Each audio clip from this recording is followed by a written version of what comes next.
ও পুরি গো এটা এই দাও দি আসেনি পেপার হ্যাঁ উজ্জ্বল ভাই কেমন লাগে?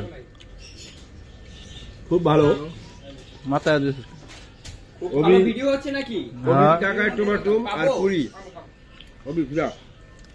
অভির টাকা পুরি আনলাম 50টা আর টমেটো ইজ্জত খেয়াল আছে। পুরি ঠুরি জানি না, টমেটোটা সেই টমেটো মাখাটা একদম অস্থির হয়েছে।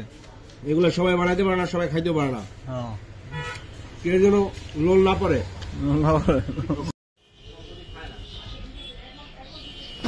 সবাই একটু হাই হ্যালো বলেন এদিকে। ধন্যবাদ। আপনার কোনো বক্তব্য? সেই সাপ ধন্যবাদ। আর বলুন কিছু। আমাদের উজ্জ্বল ভাই সুন্দর, এত সুন্দর আয়োজন করার জন্য ধন্যবাদ কমিটিকে। হাসান ভাই কিছু করবেন? বলেন শুনি। আসলে টাকা পয়সা হলে তো সবকিছু হয় না, ঠিক আছে? টাকায় সবকিছু হয় না, ঠিক আছে? আর কি বলবো, বুঝে নিতে হবে। মন থাকবে, খাওয়ার জন্য মন থাকতে হবে।